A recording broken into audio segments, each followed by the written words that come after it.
everybody. Thank you for joining us today. My name is Justin Kaufman. I am going to be the moderator of this conversation that we're calling Navigating Change, a virtual conversation exploring narrative change in Chicago. A little background on me before we meet the panelists. I am a longtime radio host in Chicago, both at WBEZ, the public radio station here, and at WGN Radio. And currently I am a reporter for Axios and Axios Chicago. I've spent a lot of time in Chicago. I understand what narrative means.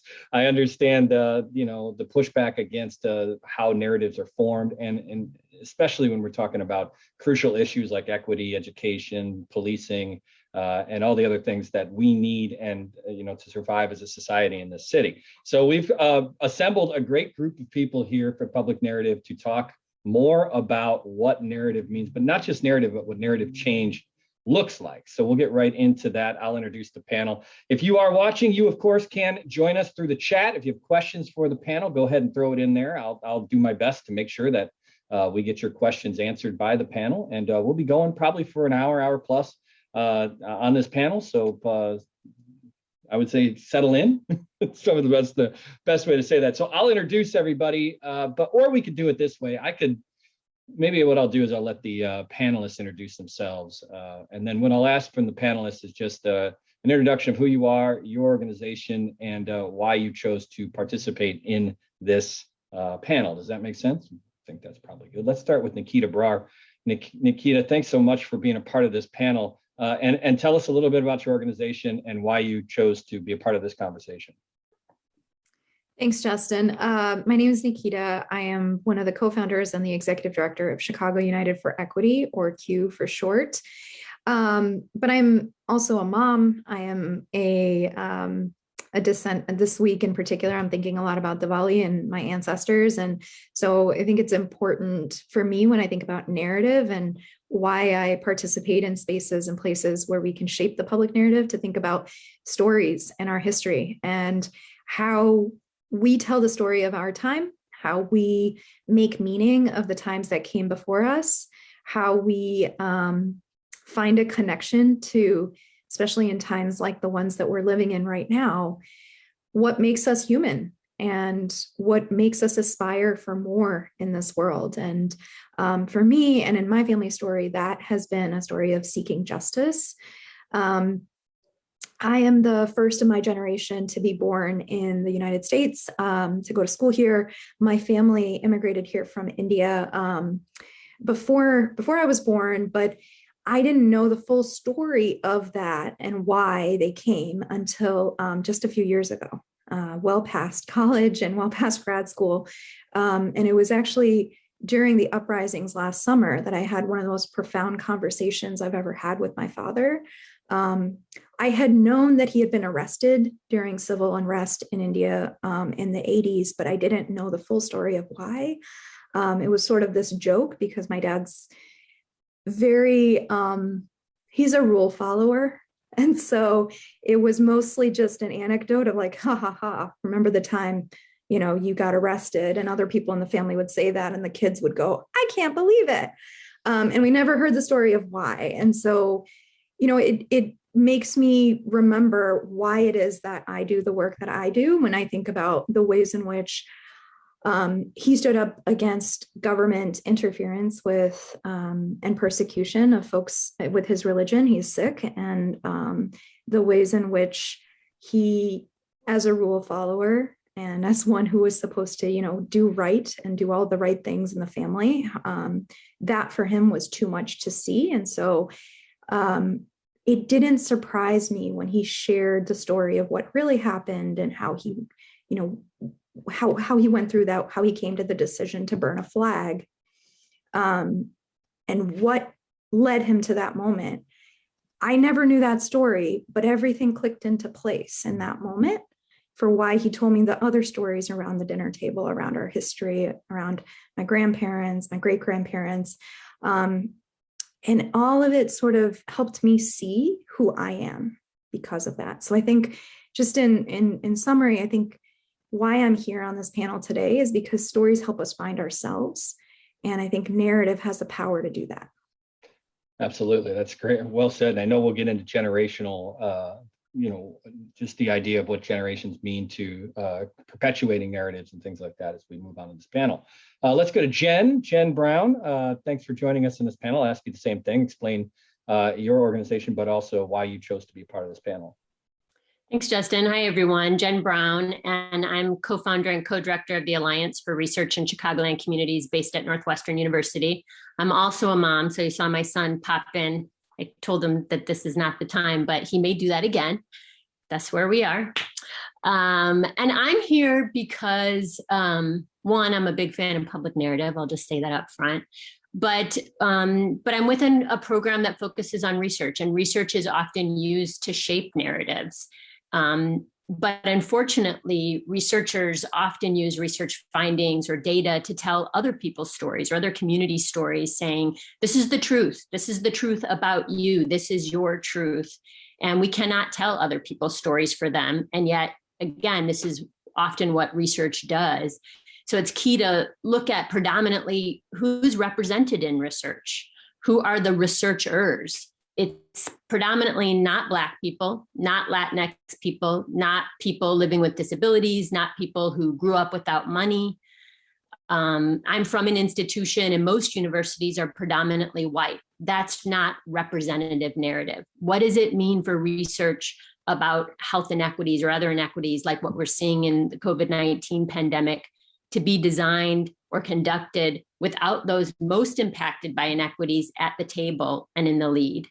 So ARC asks these questions about who makes the decisions about research, who has the power to choose the research question, and what can transformational change look like for the research enterprise to change who is the researcher and who is the researched, and really to shift the center to elevate the voices of communities most experiencing inequities to use research as a tool to tell their own stories, to make their own narratives for their own collective liberation or for our collective liberation.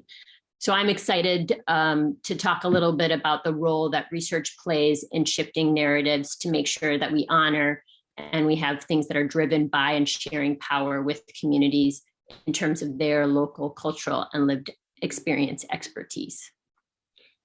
Yeah, my industry as well is guilty of that all the time. I mean, we're guilty of taking research that is that is about a certain set of people and determining that's a wide swath that means everything about that certain community. So yes, I would definitely talk about that a little bit. Let's keep going. Let's go to Vanessa Wesley. Hi, Vanessa. Thanks for joining us, and tell us a little bit about your organization and why you chose to be a part of this panel. Good evening, everyone. I think we are almost at the evening hour. My name is Vanessa Wesley. I am a retired Chicago police officer of 30 years, president and CEO of H2S Educational Consultants, which is a capacity building organization for both community and organizations to help us in areas of public participation and restorative practices. I am here because, one, I too am a fan of public narrative. I've learned so much following public narrative and listening to some of the views and the stories. And also because I think it's important that we understand the power of narrative. And I have some incredible examples of experiences that I like to share about that power of narrative when it comes to the lives of youth and emerging adults. So I am here to learn first and share secondly. I love it. All right, great.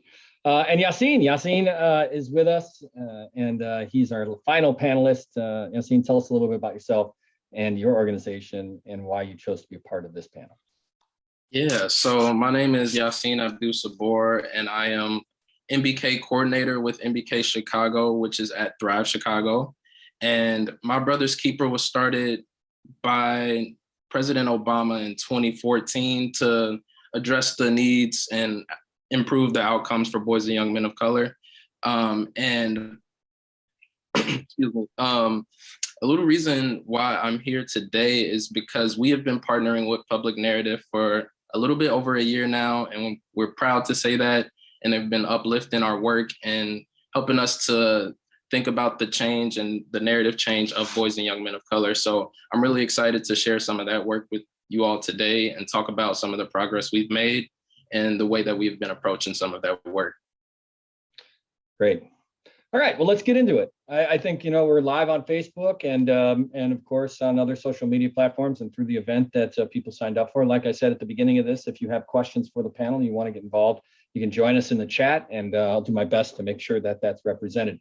Let's start go back to you, Nikita. When we talk about generation, I kind of mentioned it a little bit, when we talk about narrative, a lot of it is just from the human experience, a story that is told from generation to generation to generation. This is how it is. This is how it is. This is how it should be. This is how it used to be, whatever it might be. But generational, just the kind of the way it was, seems to play a big factor when we talk about narrative structure, or at least narratives that can be harmful, that continue to perpetuate us into a certain mode. So talk about a little bit about generation. I know, as you mentioned with your dad. Well, I mean, I shared that story because my dad came to this country with this belief that, America is a free place. And it's in my generation that we've definitely found that not to be true. And evidence of that is everywhere around us. If you look at any of the research that Jen alluded to, I think you see, right, quantitatively where that is.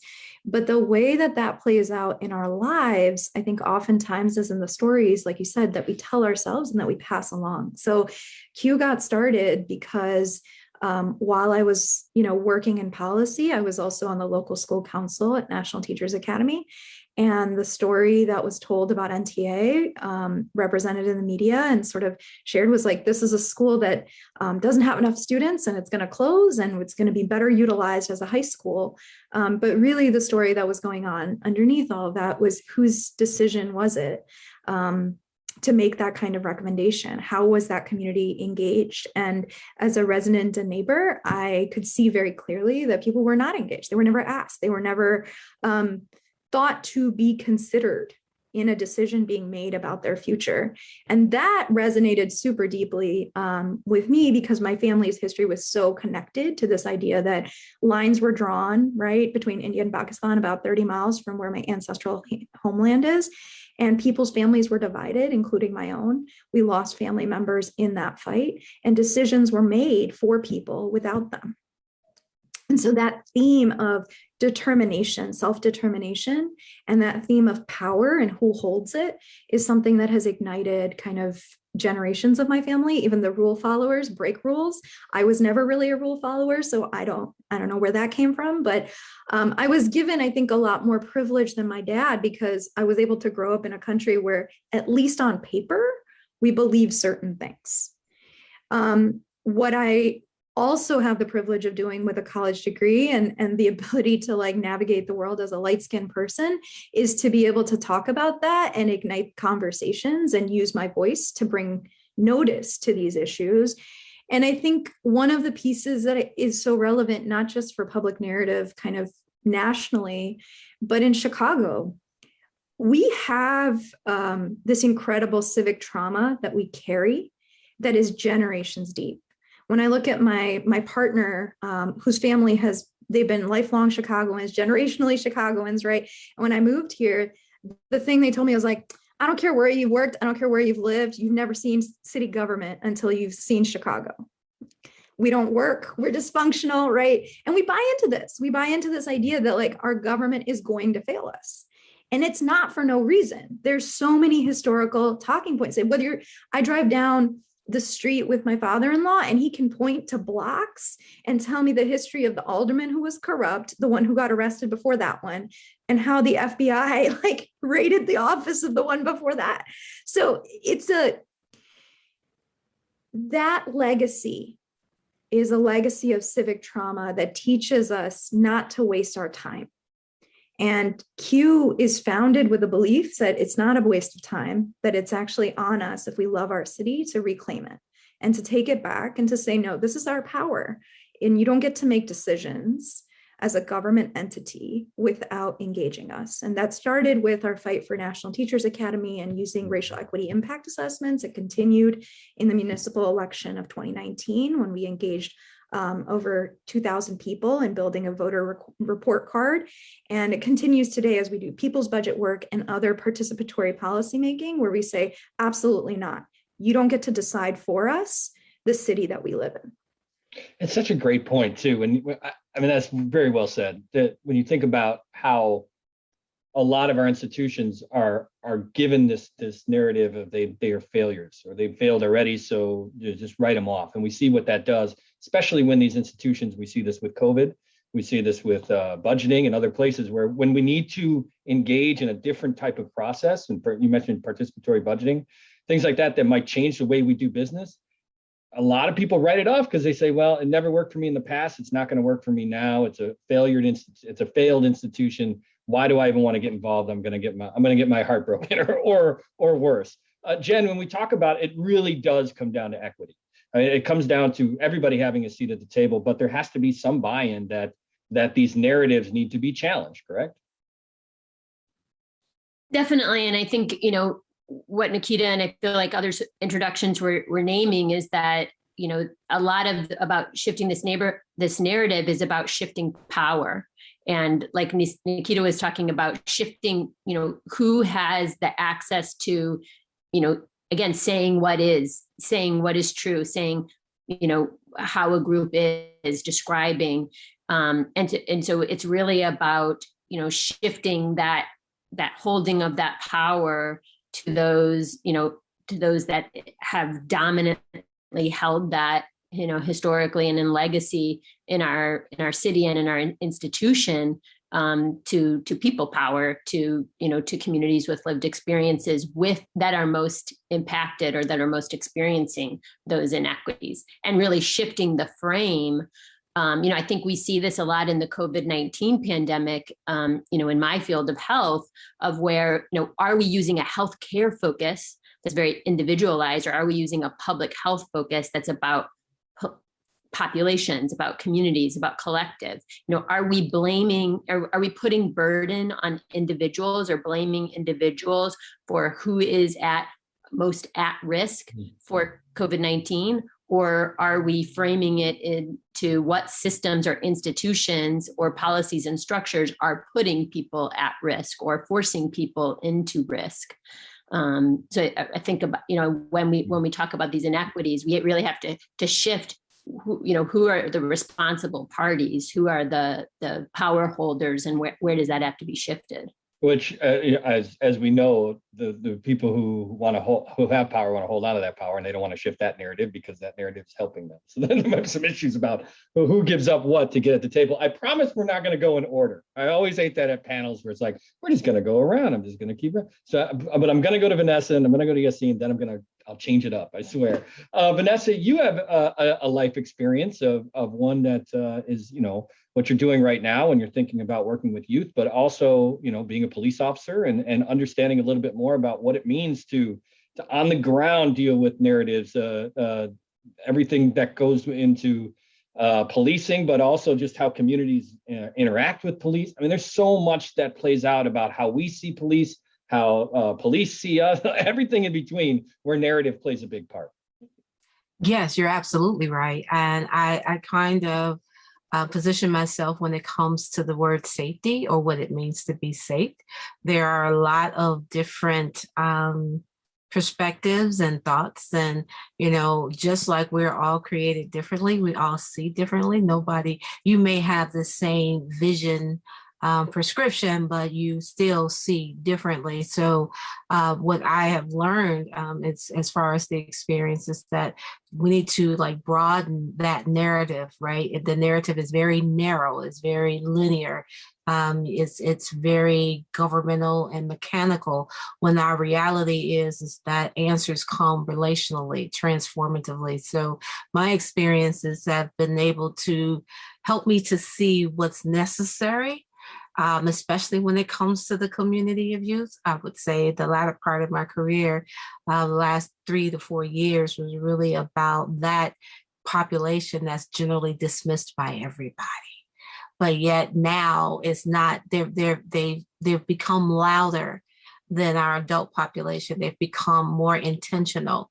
And it reminded me of whenever our country began to change, it was generally the youth that began to rise and sound the alarm. And at the same time, they're learning, but there's this passion about, you're not going to dismiss me. And it's unfortunate that they would have to come from a space of anger when we should be listening to them anyway. My son loves to tell me, well, remember when you, and remember when you did, when I try to take that stand. So it's a humbling experience. But when we look at the narrative from a community safety aspect, which means that we are all responsible for, we can take the fingers of blame and put them where they need to be, which is on that plow to get the work done. And we'll talk. Yeah, sorry. We'll talk. I want to talk about trust as well. That's a big part of narrative. Absolutely. We'll talk about that. Yeah. See, why do so many times does the narrative write off the youth? Why at the end of the day, it's even the way I just said it, the youth, like it's such one monolith of one type of person. But why is it that we'll be so quick to say, oh, they don't believe in institutions, or they're different than the generations that before them, that they're not taking this seriously, or they are more prone to emotion, things like that? Why is that, especially in your work with My Brother's Keeper? I feel like that's a really good point. I think people write off the youth because they feel like the youth haven't lived enough and that they aren't aware of what's going on and the circumstances that they have gone through. And what we found out, and I think it relates to some of the work that we did today. We actually visited a school where we piloted a course called Intro to Urban Education, where we are targeting boys and young men of color in the South and West Side of Chicago and getting them to take this education course to become educators here in Chicago. And one of the things that we knew going into it is like, we need to listen to these young men because they know what they need to become the best versions of themselves, more than we think that we know by placing things upon them.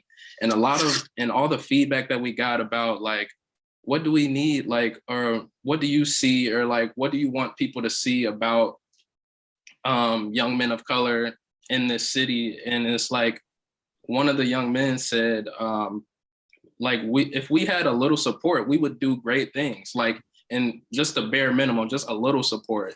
And I think a lot of what it is, and I think it's almost like a parent type of mentality where you think you know what's best for your kids when you're not living the life that your youth is living. So they know exactly what they need to get to the points that they want to get to in life. It's just, will we empower them to tell their own story and empower them to tell us what they need and remove back putting it upon them what they need. You should see the conversations I have with my freshmen in high school. I'm guilty of that. Many times I'm like, here's what you need. And I'm like, wait a second, I'm not listening to what he has to say. I want to go back to you, Vanessa. Let's talk, and I want to get to Alyssa's question about restorative practices. I'm going to get to that in just a second. But when we talk about, I mentioned trust. There's so much that is broken down from our institutions and trust from what our expectations are of them. But it also goes both ways. The institutions have lost trust that the communities are on their sides. And we're seeing this play out in policing in particular, but also in other areas when it comes to education and to, as you mentioned, public safety. So how do you deal with that part of it, the word trust and the idea of trust when we're trying to form and change narratives? So it's interesting that you mentioned that word because, first of all, I'm clear, and I'm sure everyone on this panel is clear, trust is not something that is given, right? It's something that's earned. Even when those of us who are parents on this panel and participating here in this conversation, your child comes to you and they begin to trust you. It's like, no matter what, you're up on the dresser, dad said he's going to catch you, dad's going to catch you, right? That's how you come here, but it's continually eroded if it's not honored. So when I think about the trust of community, especially young people, I think about we failed in so many different ways. I think we got really arrogant and adult, and as an adult, and then this operating in this space of adultism, like, because I have age, I will quote my grandmother, there's no fool like an old fool. So you have to be very intentional about how you manage your relationships. And so much in society has changed where a lot of expected or anticipated trust has been eroded by some of the things that have not been explained. So I look at institutions, and I'm glad that we talked about research, because I didn't realize that until I held space for researchers and communities, that a lot of energy, that engine of funding in certain areas is based on research of folks that don't even live in those communities. So the narrative of someone else is actually being honored and trusted before the people that live there. And then when programs come and they come and they go and they fail, then the community is the blame, right? Or the participants are to blame. And that's in a lot of the things that we do. When we talk about young people in education, there's an expectation that I'm going to go to school, I'm going to do this. But when the system as we know it is breaking down so we can rebuild it, then, the fact that you go to school for 12 years, then go to school another 4 years, and you are anticipating being able to live this life that everybody tells you that you're supposed to live. And then you find out that you're not only in debt, but you're also unemployed. Eroded trust. So, but I don't think it's the end of a matter. I think that trust can be restored if, in fact, that we're honest and we bring everybody, I do mean everybody, to the construction or the design of a new way of relating. Okay, I'll ask that because I kind of made a joke about it earlier, just about, yes, there needs to be a moment in which everybody comes to the table, but there's a lot of people who are already at the table like, this table is mine. Mm-hmm. I want to dominate. I want to conquer. I want this to be my narrative. We see this playing out in politics all the time. I mean, it's ridiculous that half of society says the sky is blue and the other says it's purple, and we can't get on the same page, and we can rarely even entertain the idea that there might be a different color of the sky. Jen, when we talk about equity and trying to make sure that everybody's voice is represented, but also, as you mentioned with research, which is a great point and entry point into this, how do you get universities, how do you get educational systems and research facilities to change that mindset? Yeah, I mean, I really want to pick up on some of what Vanessa said, because, when you shared that it's about earning trust, I think, again, we have to shift the frame to, so often if people talk about building trust, then that purports that the change is going to be in those that you're trying to get trust from, where really the change has to be from the institutions and the systems that hold the power. So instead of building trust in the institutions and those with power, those that are setting those tables need to say, what are we doing to be trustworthy? What are we doing to be worthy of trust? How are we changing so that people want, so that people see us as trustworthy partners, so building trustworthiness instead of building trust. And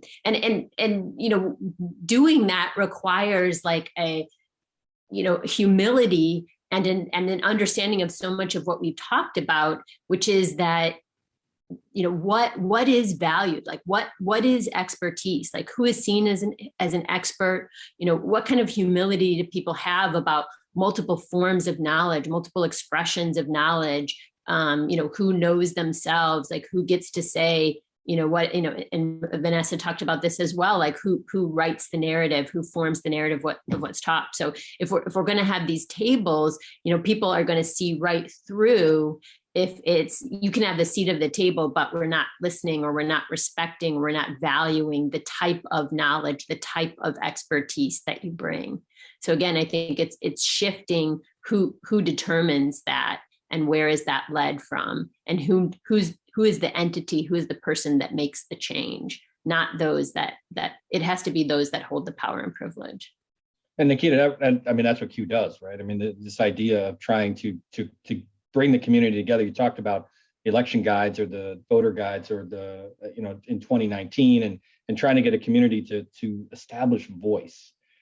How important is that to voice when it comes to not necessarily changing the narrative, but just making sure that the narrative is pure? Yeah, I mean, I think there's two pieces to kind of how we approach this. One is how are we fostering stronger relationship between government and community, and that can only happen when, as Jen put it, those with more power and more privilege, the institutions, have to do the work of becoming trustworthy. That means acknowledging their history, acknowledging the harm that they've done. You don't sit down at a table with an abusive entity and try to work things out when that entity does not admit fault or harm in their history. And if you cannot do that, then asking those that have been harmed to engage in that conversation is to reinforce trauma. It is to extend the life. It's essentially, it's fueling the gaslighting that continues to exist, right? Mm-hmm. So we don't engage with government entities and work with partners unless we know that they've actually already embarked on that work. We've worked with the city, county, and state in partnership, and we've also worked with city, county, and state in kind of more tactically antagonistic relationships, including lawsuits. And so whenever we work, right, it's not because we are trying to get at one particular endpoint. It's actually because we believe that the city of Chicago needs to be responsive and accountable to her people. Now, the trajectory of getting from here to accountable and responsive meaning like without a lawsuit, right? You're actually working with me on some things. Like to get to a point of that and to believe that accountability is actually love in action, we have to move from a place of acknowledging each other's truths, recognizing the harm that exists, how that's fueled a distrust from both sides, but recognizing that as power exists on a differential, so does responsibility. And then moving from that into really thinking about what does that mean when we do the work of building community platforms. Now, I don't think that we do the work of building community voice. Communities already have their own voices. I think what we do, though, is we create spaces where people can actually negotiate, debate, and get to consensus. And that piece, I think, is pretty important, right? So, for example, we've been working on the People's Budget Chicago for the last 2 years. Our fellows, senior fellows, have been out working in neighborhoods and communities that we sort of say, like, look, these are the neighborhoods that have been most harmed by the history of bad budgeting. How do I know that? Because when you looked at the Childhood Opportunity Index, these are the neighborhoods that have shown us, right? Like the communities have the lowest childhood opportunity. That's not because the kids aren't brilliant. That's because we've failed. The systems have failed, right, in investing in this, in what all kids need in order to thrive. So I think in those community conversations, when we sit down and we build a budget together, people come at it with very different perspectives. Vanessa talked about safety. We talk about safety. We actually start with the first question being, what does your community need to be safe and thriving? And not surprisingly, most of the first things that people react with are housing, mental health care, early childhood education, systems, jobs, programs, like lots of different things that get folks to talk about proactively. What's the vision of justice that you want to see? Justice in Dr. West's definition of love in public. And if we can actually decide what that vision is collectively, instead of having a single cell survey that says, hey, Justin, how do you feel about this? Where do you want money to go? And comparing that to Jen's response, right? And having us sort of having both competing visions and also not having the space to negotiate with one another. I don't think that we can actually build a healthy society if we don't create space for us to negotiate. But I think the critical piece to that is you don't bring people into a conversation of healthy and productive debate and discussion if they deny each other's truths. So I think that it goes really back to, what are you willing to acknowledge? Yassine, you're nodding your head on that last statement. I mean, because I would assume working with young people, I mean, that has to be a huge message. Like, how do you make sure that one person's narrative is being supported without hurting the others? For sure, yeah. Like everything that Nikita said was totally on target with the way that we've been thinking about a lot of the work that we're doing and centering just, if we're saying that we're working for boys and young men of color, we're gonna center their voices at the forefront of what our strategies are. Like, we're not going to come up with the strategies on our own. And I think also it's the community's job to play a part in that as well. So one of the things that we do at Thrive as a collective impact organization is set up teams of leaders from the community, from different sectors, to help accelerate this work in different ways.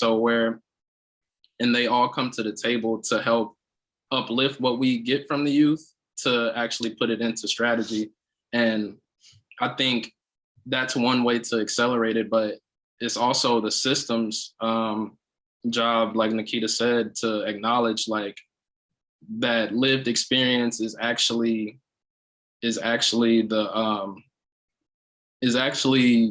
legitimate. Like lived experience is legitimate as a reason for the system to change something. So yeah. Absolutely.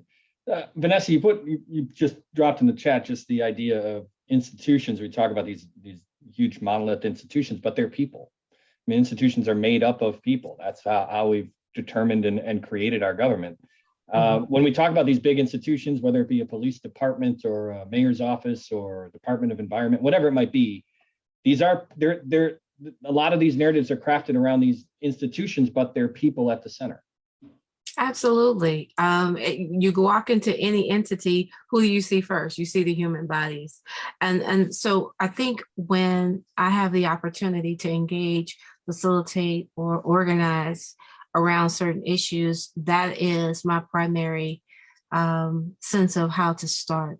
Where are the common interests, right? These are not robots. These are not mechanical people behind these walls, and oftentimes behind the decisions. What's making them make these decisions? What's driving them? And that gives me what I need to approach, right?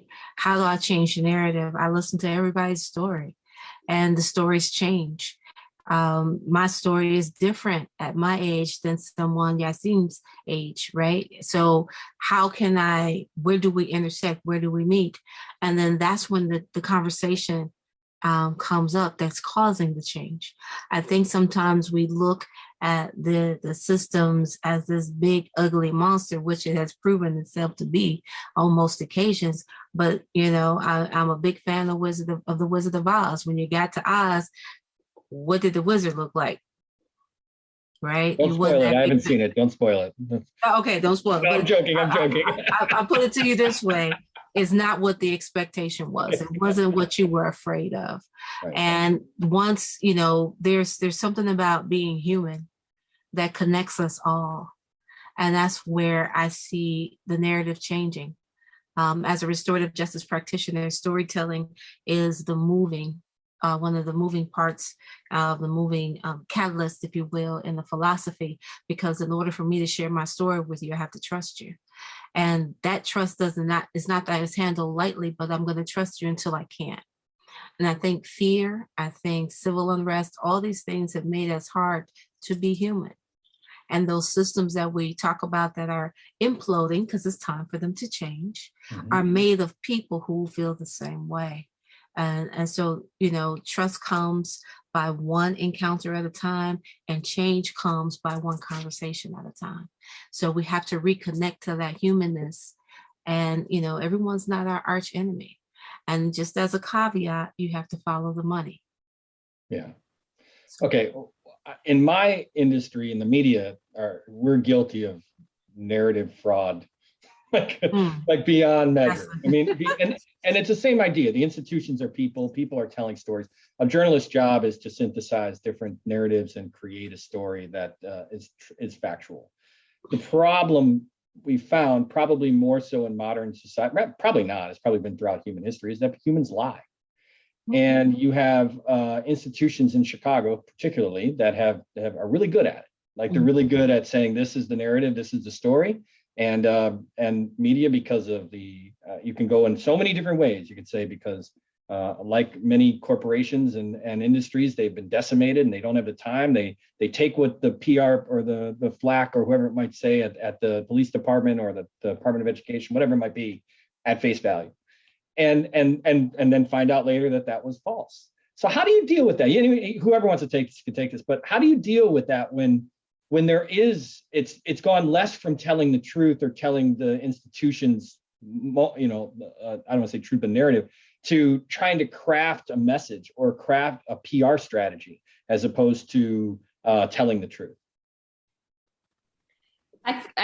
I'd love to jump in on this and maybe turn the tables on you a little bit, Justin, to kind of, delve deeper into your own dynamic. We've had the pleasure of working with Public Narrative over the past couple of years on a project of bringing researchers and media together with community stakeholders. And that's one thing that came up during the course of the project is kind of a lot of twin issues between research and media in terms of who's represented, who's in decision-making positions, what happens when, as Vanessa was saying earlier, like those narratives are written by those the folks not representative of who the stories, purport to be about. And so I think those are really important questions to think about, especially when you look at like what's happened in the media landscape and who's survived and what's the consolidation. And in Chicagoland, we do have a really strong community media landscape, a number, of outlets and journalists, that are not in, some of the larger, maybe externally owned or operated or led organizations that have more representative journalists or freelancers or owners, editors. I wondered if you could speak a little bit about, the role of community media, specifically in addressing some of those issues in the media landscape. It's a great question.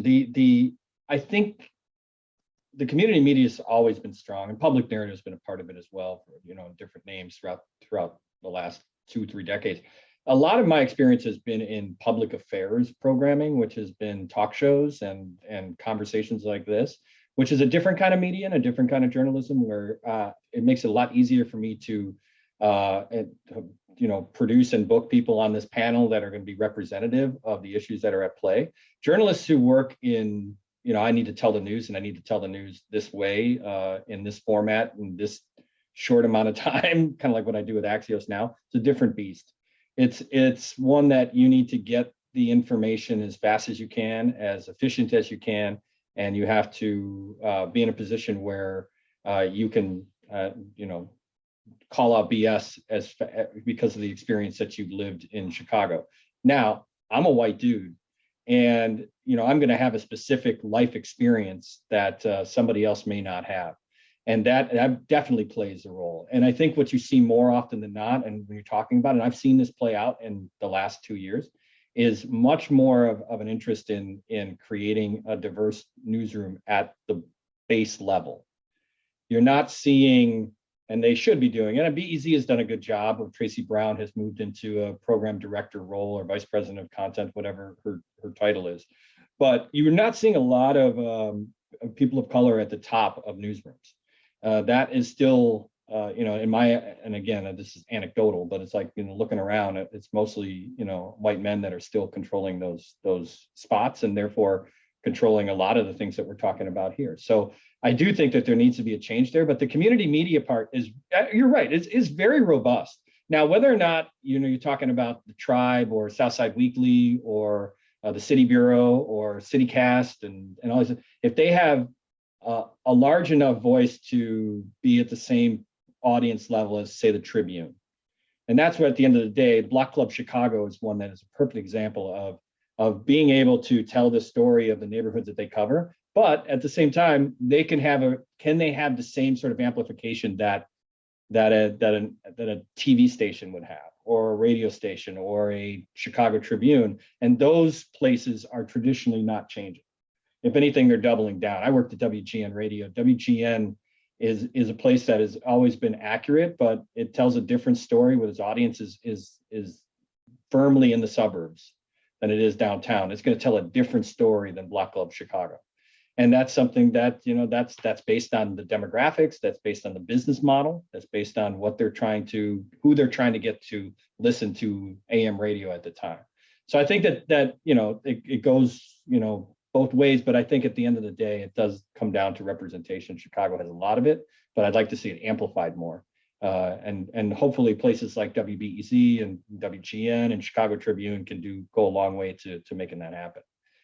But yeah, but I mean, I think it's one industry's take. Like the media is one part of the, it's obviously they're storytellers, and they tell them they are, and I think Chicago's media has a long history of telling the story, I don't want to say incorrectly, but shading the narrative towards the institution as opposed to the neighborhood or people on the street.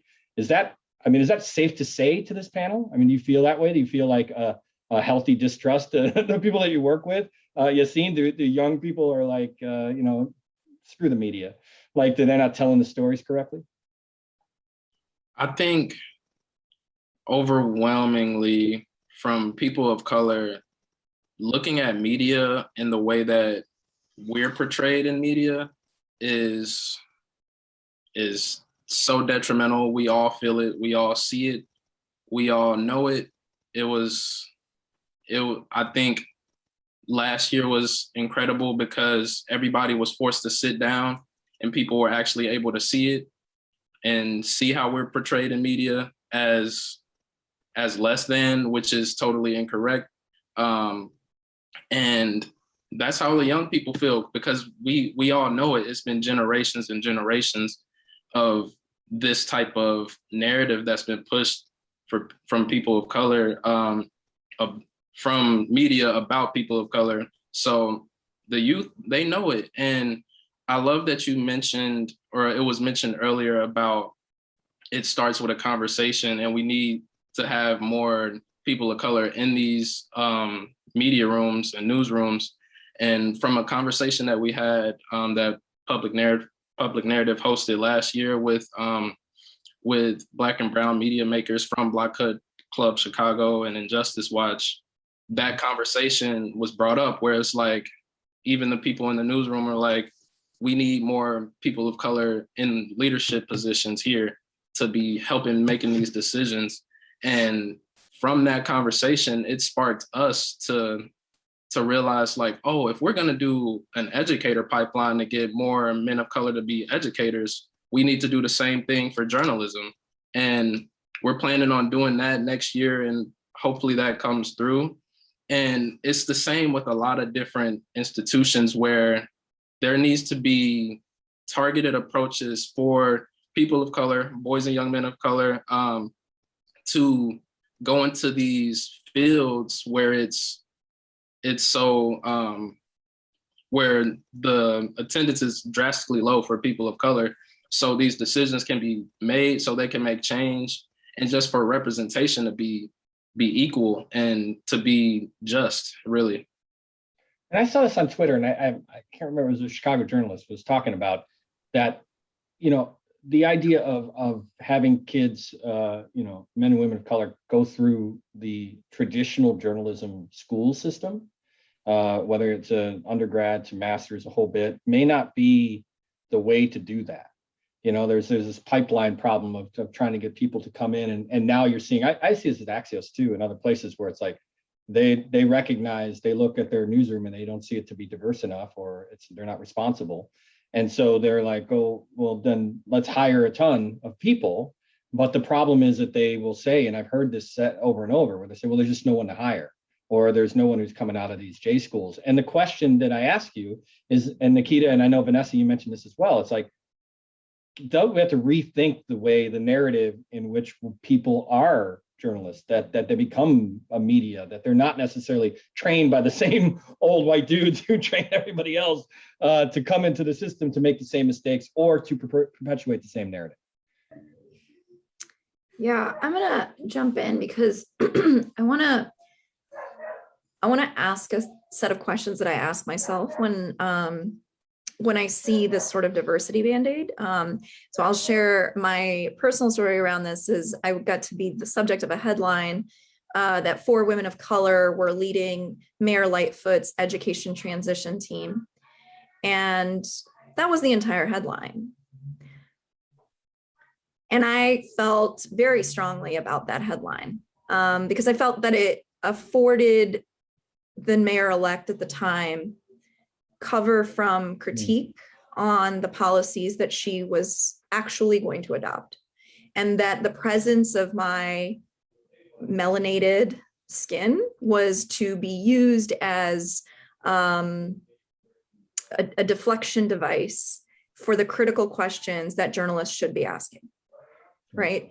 And it was very exhausting because the editor, a very well-intentioned white person, intended to be celebrating this moment, right? As many people were, that all of a sudden we had our first Black woman mayor, we had our first queer mayor. It's a huge historic moment, and we want to do justice to that. And we also owe it to communities to be mindful of the fact that if we use that representation as the headline and allow people not to be critiqued for policy, for harm, for community voice. I would have loved to hear neighborhoods all over the city and what they thought about the education issues, and not to be the headline of a story it was really had nothing to do with who I am,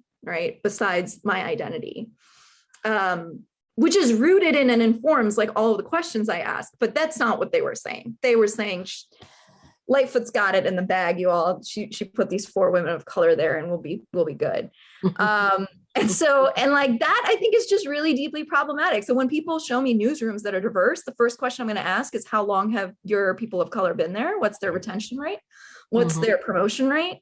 What's the acceleration rate? What's your audience? If your audience is still majority white and your reporters are not, there's going to be a disconnect in the conversation when somebody calls and critiques the reporter's take. And the way that the newsroom responds is to be like, oh gosh, we don't want to lose, right, this readership or this viewership or this listenership. And so I think it goes back to power.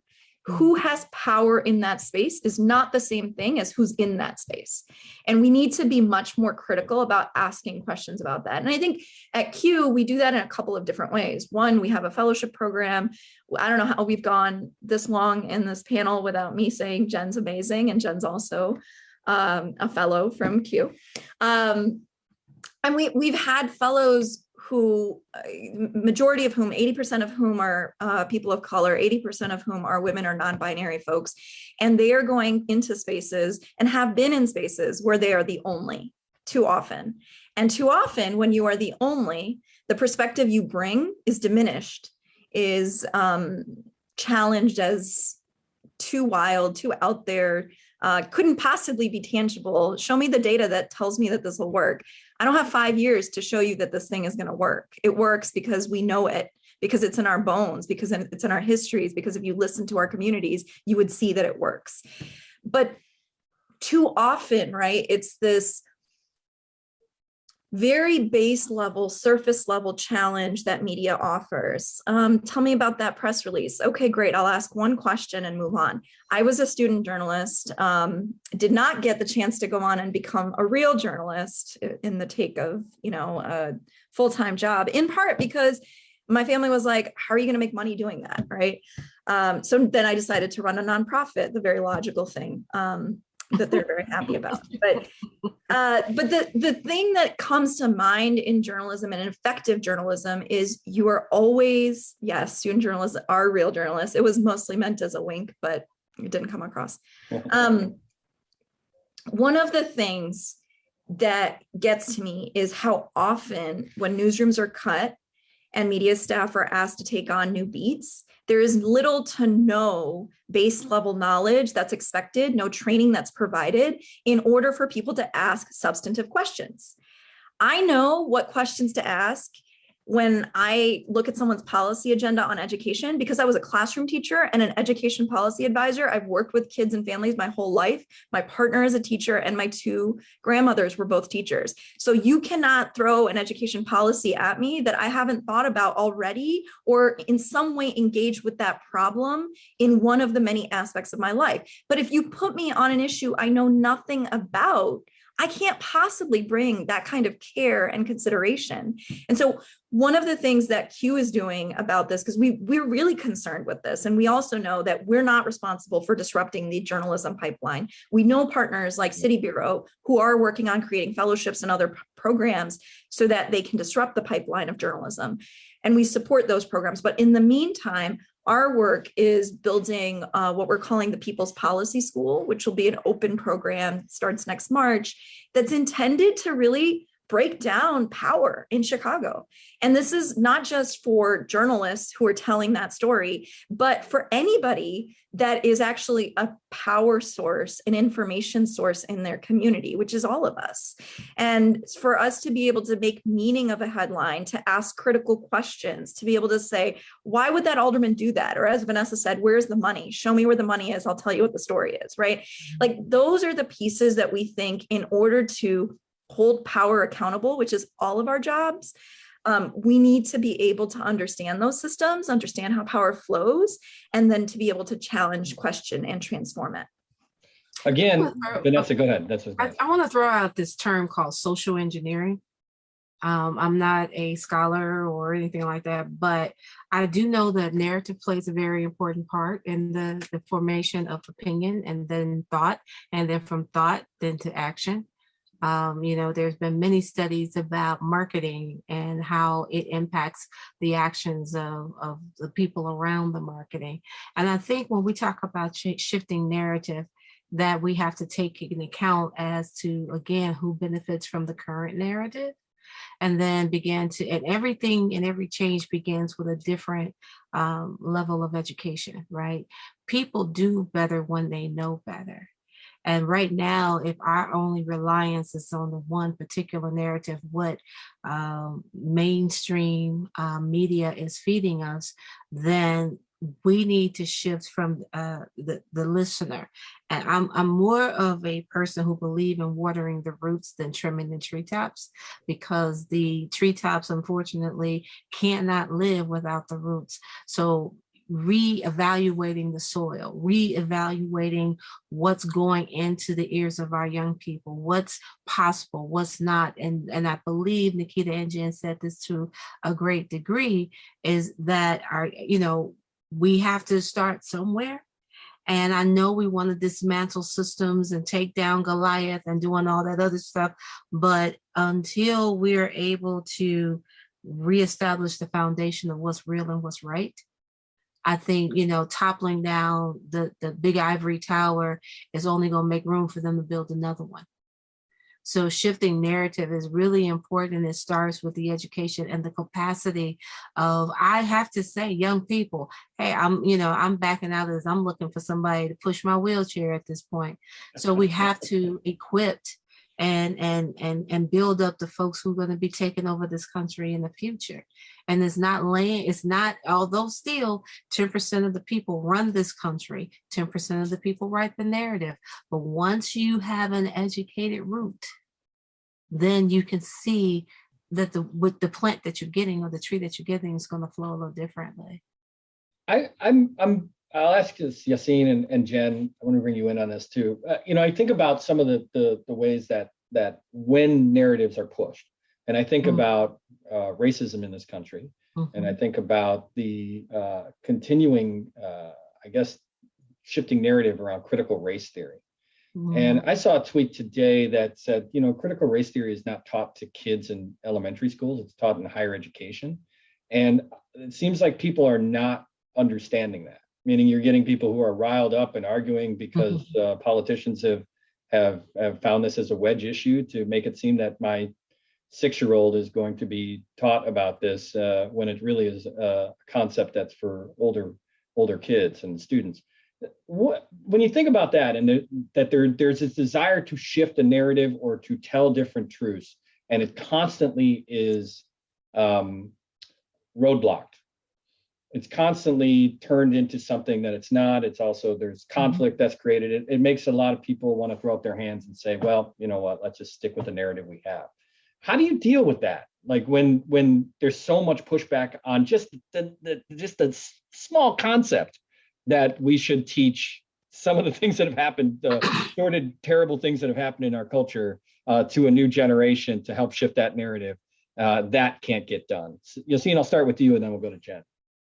I'm so glad you brought that up because this course, Intro to Urban Education, that we started at 3 high schools here in Chicago, critical race theory is in the first unit. And as you said, it's a roadblock, but that was in Texas. Like, we can do it everywhere else. We got to do it before they try to stop it. But I mean, what it also does, it does bring up a conversation. While it's being stopped, it brings up a conversation to people who weren't even aware of what critical race theory is. Right. And a lot of the young men in the course were like, that we took a survey about, like, what was your favorite part about the course so far? And they're like, I never knew about critical race theory. And for them to just get exposed to that right before they go out into the world and realize, like, oh, this is the backbone of all these systems that I've been going through or I'm going to encounter in my life. And they have a whole nother perspective on it, which is a true perspective. Like, we also have to, like, acknowledge that it's true. And that's the reason that it's being stopped. But we just have to find new ways to communicate it. And I'm so happy that this course is up and really just exposing the youth to these ideals that they need to know that are so important that people are trying to stop them from knowing it. So I'm really happy you brought that up. Jen, I'll ask the same question of you, just about what do you do when educational systems want to be a part of shifting the narrative, based on what's happened in our human society in the past, and there are roadblocks to do so. How do you work that out?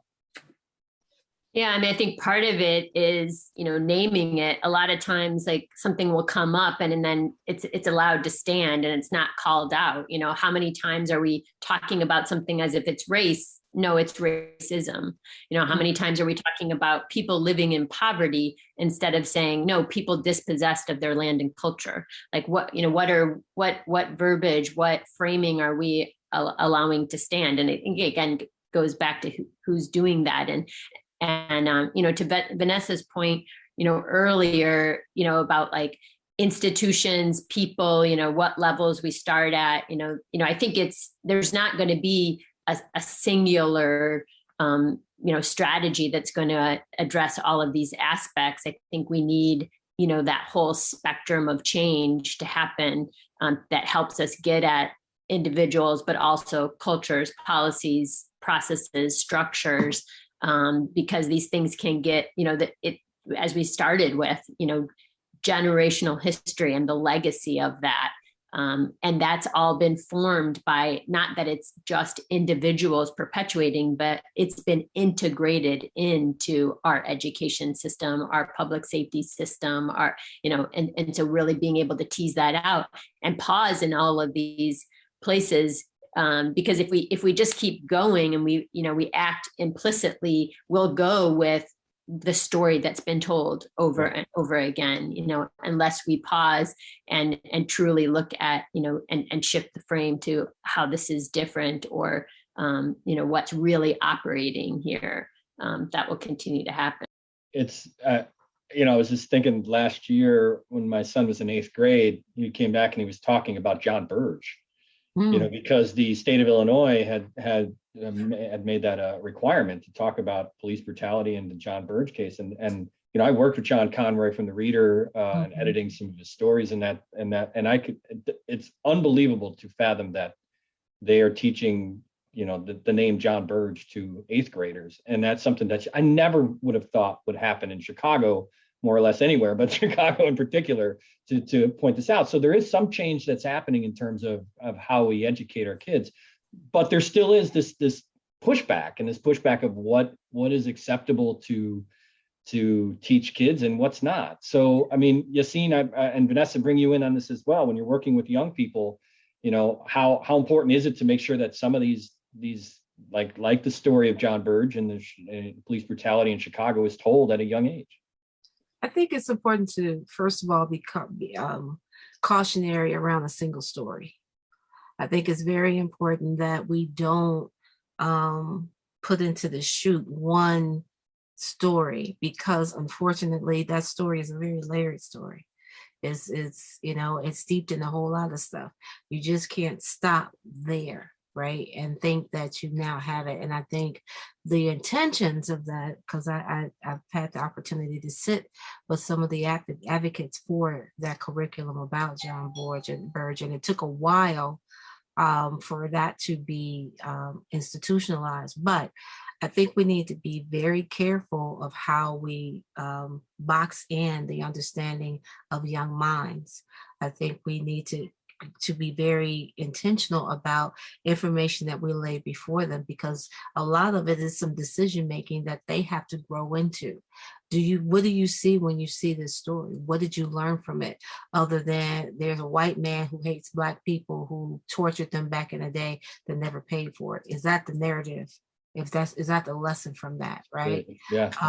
As a parent, I was like, can this be a wider breadth of understanding about what torture is, what corrupt policing is, what is public? Can we broaden it a little bit and be very intentional about who controls that machine, right? Yep. You've seen. Yeah, I think what you said is perfect, and you have to widen the breadth of all the information that they're taking in and the information that you present. And I want to shout out the people who created the curriculum for Intro to Urban Education, Chris Goings, Jason Acosta, who works for New York Department of Education, and Robert Hendricks, who owns a foundation called He Is Me Institute. And they brought a lot of different ideas and information that the youth just need to know. So like, to tell the story, like Vanessa said, you have to tell it from all the different perspectives, whereas like you need to learn about redlining. You need to learn about all of the different parts of the system that are created, not just one story. It's multiple stories from different aspects of the way that systems are. So I definitely agree with Vanessa, where we have to widen the breadth of the information so you can see the full scope and not just get one takeaway from this one story. Yeah, I mean, that applies to every topic that we talked about in this so far. And like, maybe that is the fix when you talk about like just a wider variety of the perspective of whether it's a policy decision or a news story, whatever it might be, is affecting different people in different ways. It's not just a one, and maybe that's one of the problems, especially in my industry, where it's just like it's supposed to be one story and here it is. And that obviously is not the case. It never is the case. All right, so I want to get to some of the questions. I know that I mentioned Alyssa earlier. She had asked a question about civic trauma. And while Nikita mentioned civic trauma, Vanessa talked about restorative practices. How do you think narrative needs to be or can be both trauma informed and restorative? What kind of considerations or mindsets even are crucial to making the necessary shifts in the stories that we create and share? So I mean, that's a good question about like, can they be both? And so I'll throw it out to whoever wants to take that, Vanessa or Nikita, to take out Alyssa's question. Do you think narrative can be both trauma informed and restorative? I want you to go first, Nikita, because I'm curious about civic trauma. You gave me homework. I don't know that there's much to research on it. Yeah, I mean, I think about this a lot, right? Like, how do we think of our work as healing work and policy work? We don't do diversity work at CUE. We do equity work. We do justice work. And so what's the difference to me is, how are people feeling a different sense of their own power as a result of our work? Mm-hmm. You can't do that if you are sitting with so much harm and trauma that you haven't had the space or chance to unpack it. So you can't come into my community and talk to me about building policy if we don't have the space to sit and talk about what just happened. Mm-hmm. Where did this come from, right? Why am I feeling this way? And so, I referenced the people's budget earlier, and that's built very intentionally as a 3-part practice. The first part is that question and community dialogue around like, what does your community need to be safe and thriving? Only after which we go into actually like the 37 city departments and agencies. Where do you want dollars to flow? Why? And how would it look differently for you and your community if dollars went in that direction? When we've worked on racial equity impact assessments in the past, we talk a lot about like why it's so important to integrate numbers and narratives together. The power of one story can be difficult. It can be challenging, right? If we don't contextualize it. But we also need to be able to hold true that there are a lot of things that pan out in people's stories that we have never received the funding in the research community to be able to validate with quantitative data. And that doesn't mean it doesn't exist. That means that somebody didn't get paid to do that work, to tell that story. And I think a lot about the school closings on that, right? The U Chicago came out with a study 5 years later to tell us what community members have been saying during community testimony periods at CPS hearings. And it's infuriating to watch that.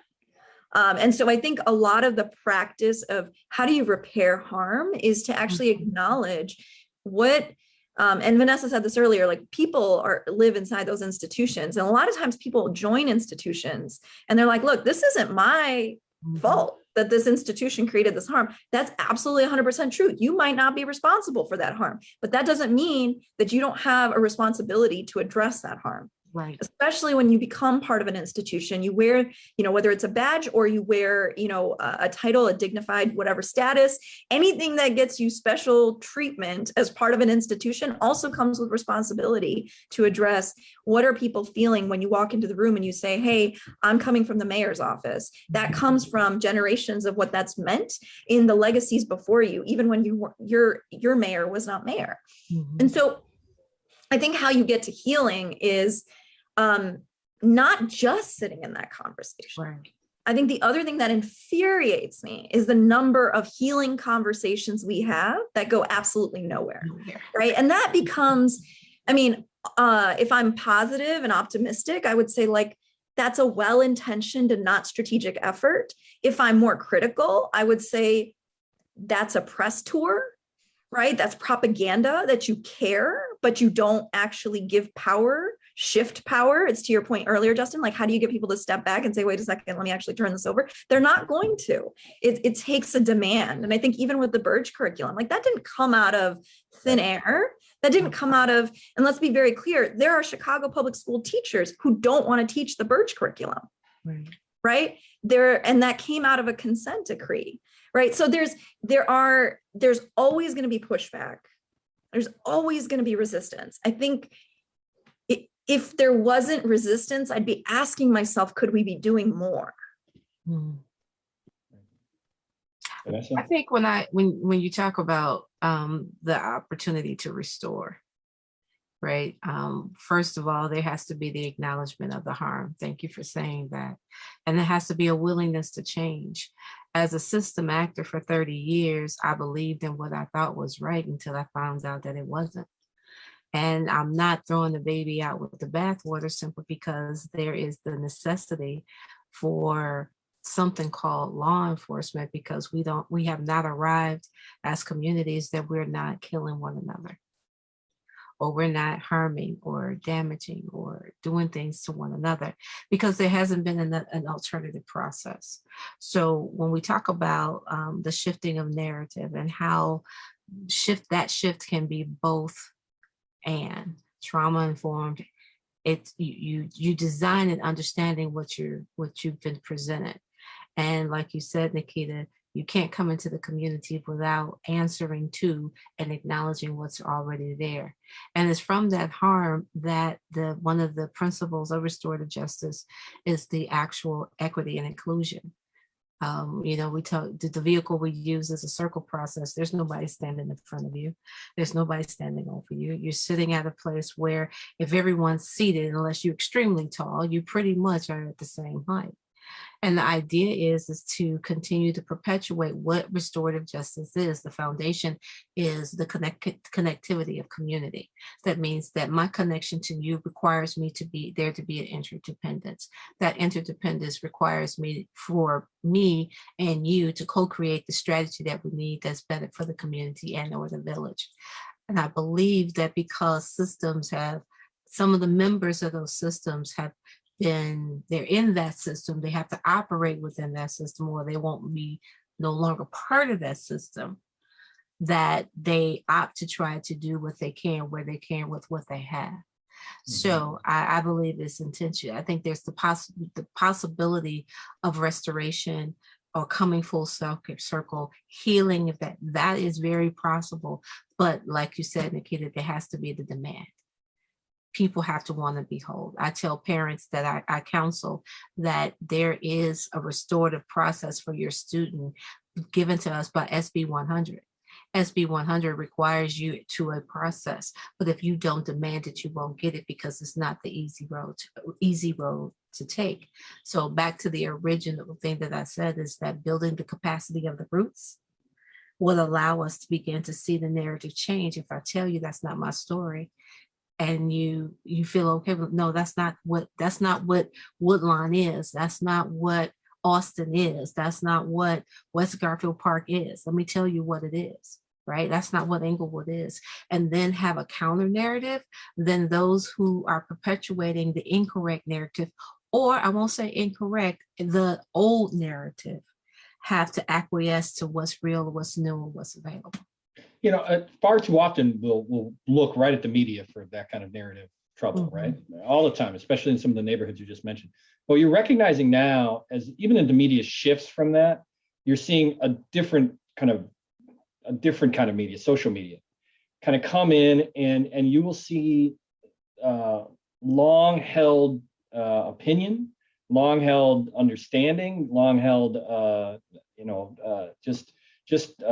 guess, attitudes from Chicagoans who will say the nastiest stuff about a community that's not theirs, that they will say they know exactly what it is, and put it up on Facebook, whether it comes to crime, safety, public health, education. So how do you deal with that part of it? I mean, we can deal with changing diversity and changing narratives when it comes to newsrooms, but you drill down on a neighborhood Facebook page and you are seeing something that has grown, like you said, about the trees and what's in the soil, it grew from somewhere, and it's not constructive, and it's not positive, and it's not moving us forward to shifting any narrative. It's holding on to the old. So how do you deal with that part of it? That people have these megaphones to be able to give these narratives that they hold true, even if they are offensive and negative.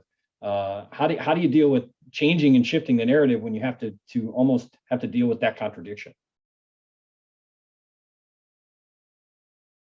Who wants it? Who wants that social media question? Social media sucks question. How about we go with Jen? We haven't heard from Jen for a little bit.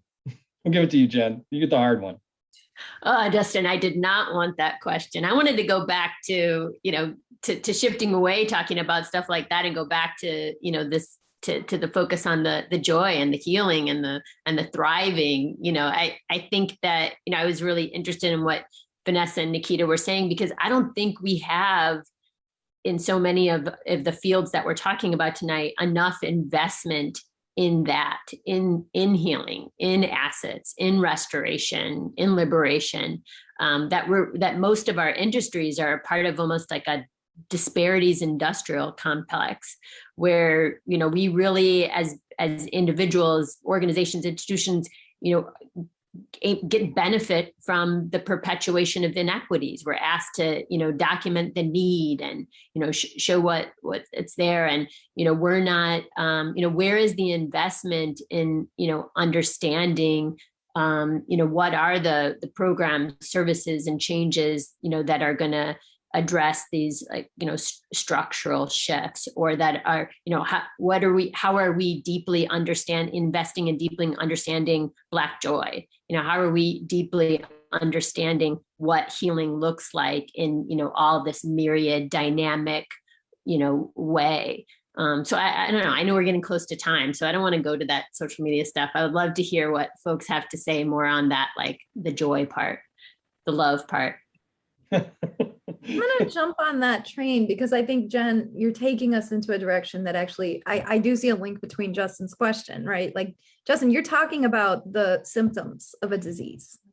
Social media is the symptom of a disease society. It is not, and also it's not indicative of like where everybody is. So I don't want to spend time talking about a particular contingent that, by the way, makes like 6 accounts and continues to perpetuate. And who said that these are residents of Chicago? I'm not. You're right. Yeah. We're not interested.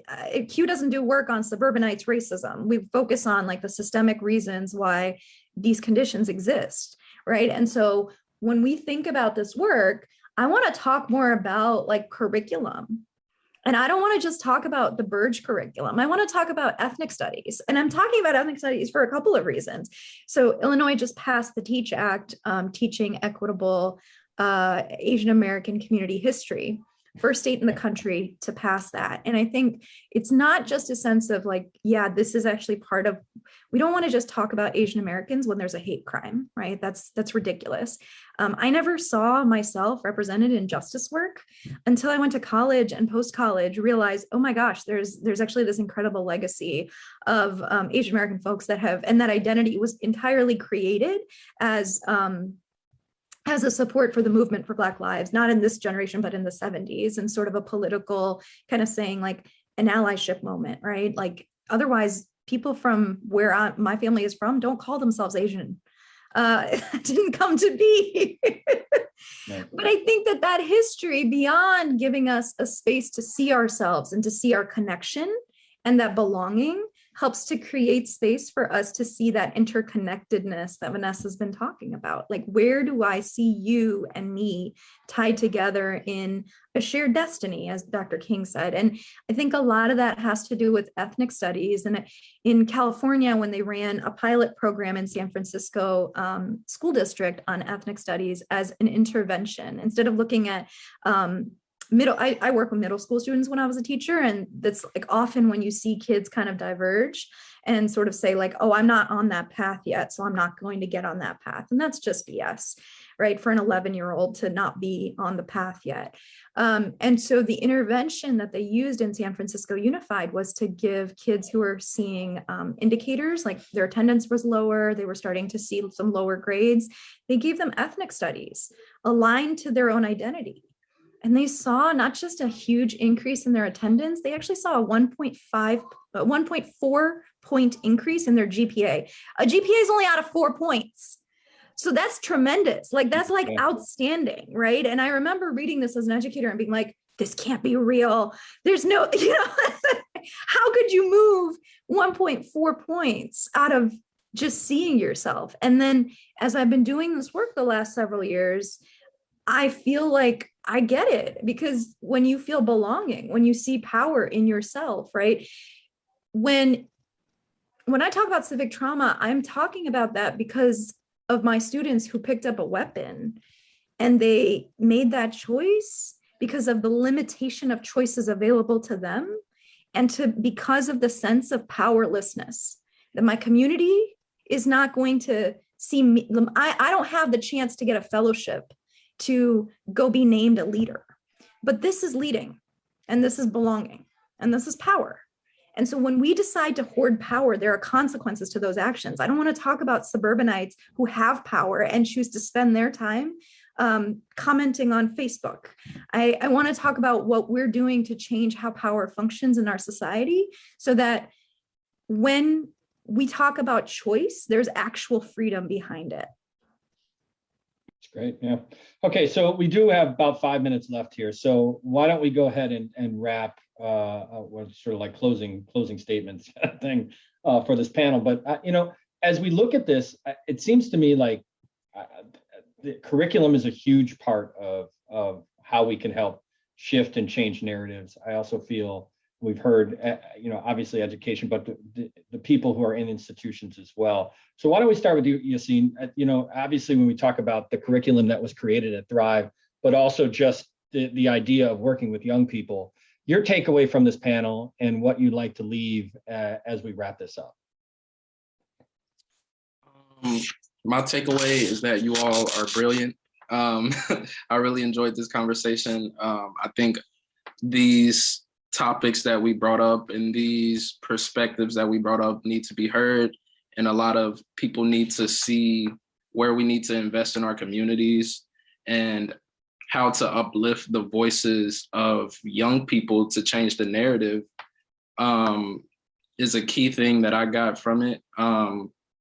And this work is starting to begin, but we just need to double down on it. And I think that's what I want to close with, just that idea that we need to double down on these perspectives and keep continuing to invest in young people and change the narrative of how the world sees our youth and people of color. Fantastic. Vanessa, I'll go to you next, just about your thoughts about what we learned in this panel and what you're optimistic about moving forward. So what I learned about this subject matter is that there's still a lot of work to be done, but we are fortunate to have minds as energetic as Yassine's and Jen's and Nikita's, and the fire that's needed, right, to do what we need to do. But at the same time, I will be remiss to say that there are some opportunities that are still growing, right? Who would have thought 5 years ago that each police district through their community policing program would have authentic youth councils, where we're not talking about that Saturday morning program where you have pizza and you watch a movie. They actually, based on a mikvah model, they actually meet with their district commanders once or twice. And then we're not talking about just mainstream media or mainstream situations where police are considered harassing young people. They're afraid for their safety. You know, how do I walk down my block when the lights are out? How do I avoid being recruited into gangs? So, and it's not just my department, well, my ex-department, but it's not just the police department, but there are other systems, because there's system actors like I was who understood what it meant to shift narrative and to shift policy. So I stand on hope. I stand on the hope that change is coming, change is arising and is growing. And like you, Nikita, I'm not looking behind me. I'm not looking, I'm not going to glorify somebody's 15 minutes or 15 seconds of fame in social media, but I will hold up the facts. And I just offer that the rest of us, those who are listening, those who are going to view this, to stand and hold up the facts of change. Great. Jen? So great to meet with everyone and to hear new perspectives. And I think one of the things I'm taking away from tonight is, and that I'm hopeful about, is that, shifting narratives is not just about, one direction. It's not about who's telling or who's saying or who's listening, but it's really about this exchange, like this conversation. I wish we had more time to even, to also think about narrative as being a back and forth, multiple perspectives, multiple voices, and an exchange of information, not just unidirectional information. And, another thing I'm optimistic about is that Chicagoans love Chicago. There is so much love for this city, and there can be no love without justice, as Bell Hooks says. And so if we can stay rooted in that love and creating more of this sense of civic belonging and other types of belonging within that love for our city, we have a lot ahead of us. Oh, fantastic. And Nikita? I'm so grateful that I got to spend time with you all this evening and learn from the perspectives here and think about things that I don't get a lot of time to think about. And honestly, during a pandemic, that's incredibly isolating, right? I'm just super grateful for spending this time with you all. I think when I think about what I'm most hopeful about, I am most hopeful of what we can accomplish together. I think it is on that theme of isolation and sort of how power gets bifurcated, it gets split, it gets divided, it gets pitched and positioned against itself and in those divisions. And I I think there's a huge moment that's happening in our city right now where we get to really ask ourselves, what are our values and what am I willing to risk? What courage do I find in myself in this moment? And, who am I doing this for? Who am I doing this with? And I think those questions inspire me.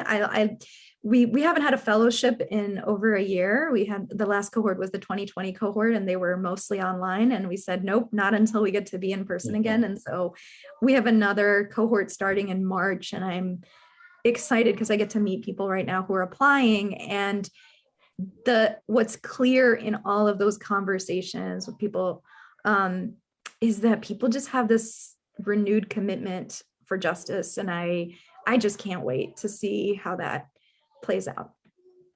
Well, fantastic.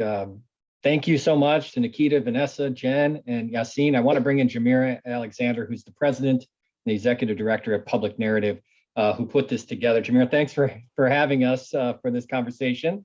And like everybody, echoing what everybody said about their love and respect for what you're doing at Public Narrative. I got to tell you, I am over here like so inspired and just so amazed by the brilliance and just the wisdom that you all shared. You went into a lot of history. You talked a lot about the present, but you gave such hope for the possibilities of the future. And you got to know my wheels are turning like, how do we get more of this, right? More of this collaboration and more of this open dialogue about what's happening. But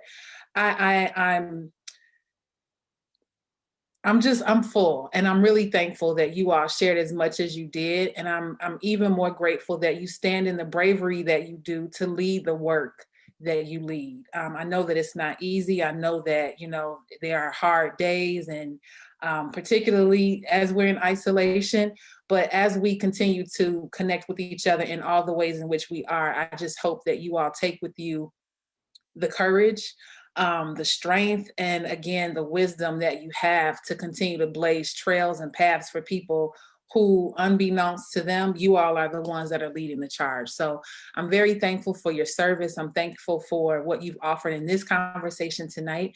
And I would certainly hope that you all are able to join us tomorrow evening at 5:30 p.m.